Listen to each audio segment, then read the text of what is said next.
Video disclaimer: This video is only for entertainment purpose, so please don't take seriously. Hello guys, मेरा नाम है मानव और आपका स्वागत है आपके अपने चैनल आरसी मैशअप में। गाइज, आज के इस वीडियो में हम देखने वाले हैं एक कमाल के मैशअप रिएक्शन को। अगर आपको ये मैशअप रिएक्शन की वीडियो पसंद आएगी तो वीडियो को लाइक और शेयर जरूर कर दीजिएगा और चैनल पे नए हैं तो चैनल को सब्सक्राइब जरूर कर लीजिएगा। Thank you. तो गाइज, आगे की बात हम वीडियो खत्म होने के बाद करते हैं, तो चलिए इस कमाल के मैशअप रिएक्शन की वीडियो की शुरुआत करते हैं। Hope you will enjoy.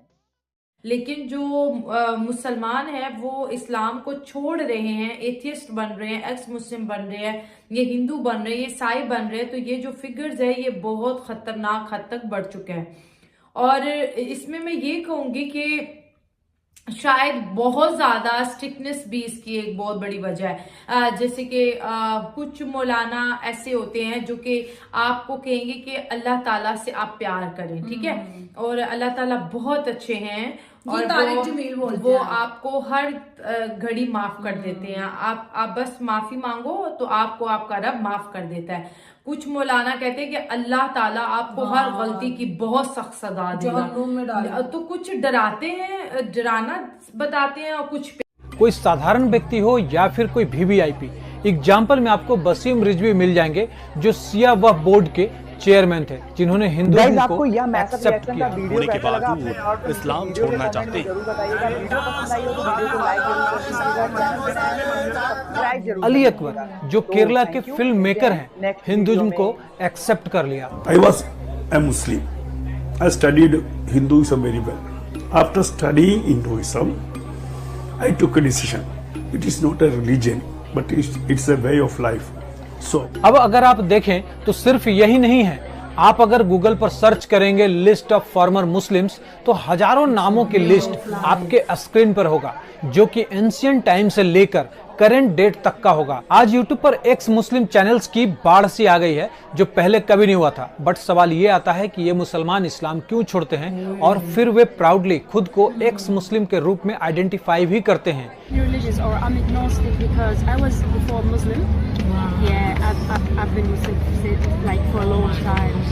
जब कोई क्रिश्चियन एथिज्म के लिए ईसाई धर्म छोड़ता है तो वह खुद को एथियस्ट के रूप में आइडेंटिफाई करेगा, ना कि कोई एक्स क्रिश्चियन के रूप में।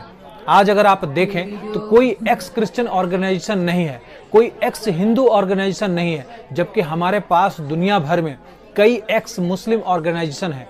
सबसे पहला एक्स मुस्लिम ऑर्गेनाइजेशन 2007 में जर्मनी में सेंट्रल काउंसिल ऑफ एक्स मुस्लिम के नाम से बनता है।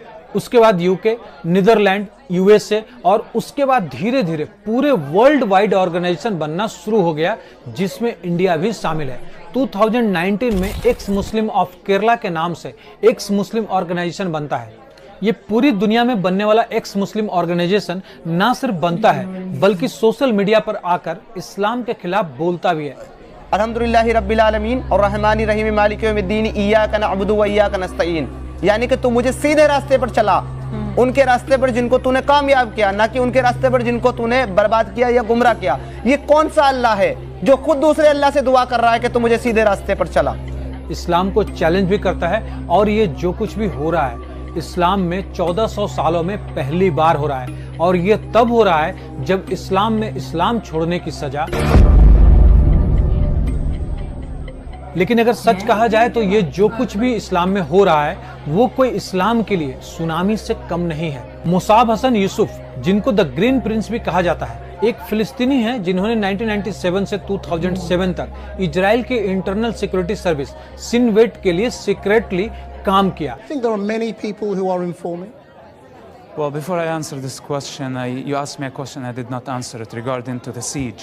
I think Hamas need to give up their arms. Israel की सुरक्षा सेवा सिनबेट ने उन्हें हमास लीडरशिप के अंदर अपना सबसे वैल्यूएबल सोर्स माना।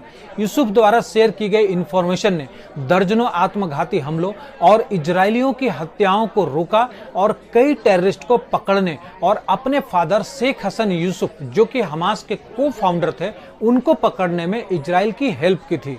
1999 में यूसुफ ने ईसाई धर्म अपना लिया और 2007 में वह यूएसए चले गए। 23 अक्टूबर 2023 को उन्होंने जैक टैपर के साथ एक टीवी इंटरव्यू में कहा कि वह एक अमेरिकी नागरिक हैं। आधिकारिक तौर पर अरब के सभी देश मुस्लिम बहुल हैं। लेबनान में मुसलमानों की आबादी 60% है, तो वहीं जॉर्डन और सऊदी अरब में करीब 100%। इन सभी देशों में लोगों की धार्मिक जिंदगी में top religious authorities, government department और गवर्नमेंट का इंपॉर्टेंट रोल रहता है। वे अक्सर मस्जिदों, मीडिया और स्कूली सिलेबस को कंट्रोल करते हैं। लेकिन हाल के समय में मिडिल ईस्ट और ईरान में कराए गए बड़े और डिटेल्ड सर्वे एक नई कहानी कहते हैं। ये सभी सर्वे दिखाते हैं कि इन देशों में आबादी का बड़ा हिस्सा सेकुलरिज्म की तरफ बढ़ रहा है और रिलीजियस पॉलिटिकल इंस्टीट्यूशन को रिफॉर्म करने की मांग भी तेज हो रही है। अरब बैरोमीटर मिडिल ईस्ट के सबसे बड़े सर्वेयर में से एक है। यह अमेरिका की प्रिंसटन यूनिवर्सिटी और मिशिगन यूनिवर्सिटी का रिसर्च नेटवर्क है।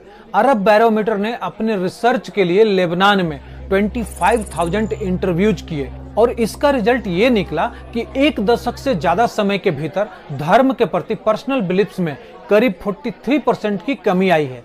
इसका मतलब ये हुआ कि 1/3 से भी कम पॉपुलेशन ही अब खुद को रिलीजियस पर्सन समझती है। अरब बैरोमीटर के अनुसार खुद को धार्मिक नहीं बताने वाले अरबों की हिस्सेदारी 2013 में 8% से बढ़कर 2019 में 13% हो गई।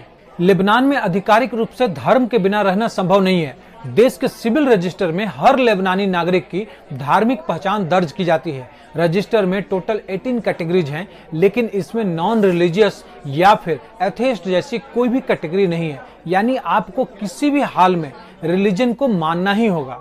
Group 4 analysing and measuring institute in Iran या फिर कहें गामान ने 50,000 लोगों की इंटरव्यूज की। इस सर्वे का रिजल्ट ये निकला कि ईरान में 47% लोग रिलीजियस से नॉन रिलीजियस हो चुके हैं।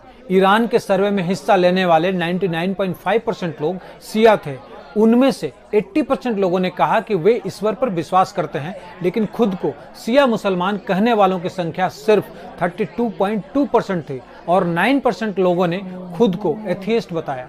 5 दिसंबर 2021 को यानी वसीम रिजवी के इस्लाम छोड़ने के ठीक पहले एक ट्वीट था #awesome_without_Allah पूरे अमेरिका में ट्रेंड कर रहा था, जहां पर हर चौथा। लेकिन जो मुसलमान है वो इस्लाम को छोड़ रहे हैं, एथियस्ट बन रहे हैं, एक्स मुस्लिम बन रहे हैं, ये हिंदू बन रहे हैं, ये ईसाई बन रहे हैं। तो ये जो फिगर्स है ये बहुत खतरनाक हद तक बढ़ चुके हैं।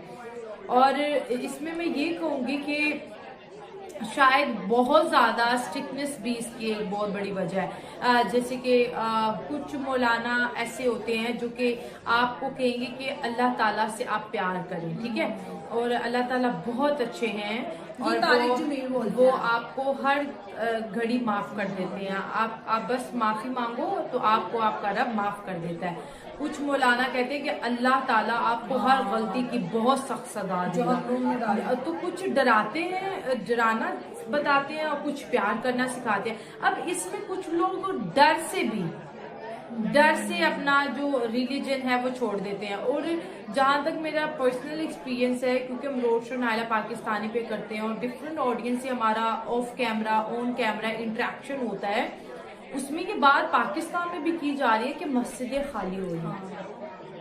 अब देखिए, रमजान एक ऐसा महीना होता था, जब बचपन की अगर हम बात करें तो मस्जिद के अंदर आपको जाए नमाज बिछाने की जगह नहीं मिलती थी। इतना ज्यादा रश होता था फजर की नमाज में और मगरिब की नमाज पर।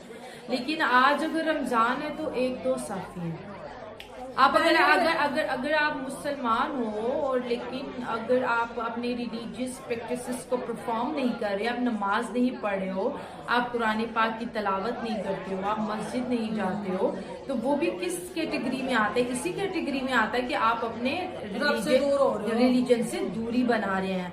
और इसके साथ साथ मैं ये भी कहूँगी कि देखें, एक्स मुस्लिम के चैनल्स की अगर बात करें, जैसे साहिल का चैनल बताया और ये समीर आया था। समीर तो आपको पता है, इसके मैंने कंट्रोवर्सी देखी थी, बहुत बुरी तरह ये एक्सपोज हुआ है कि मैं ईसाई बन गया हूँ और ये वो कुछ इन्होंने इस तरह की बातें की थी। शायद वो वीडियो आपने भी देखा होगा।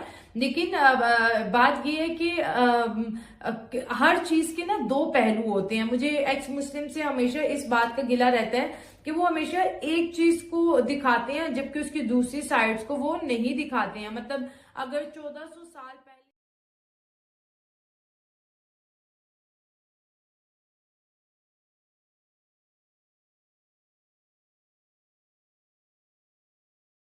है।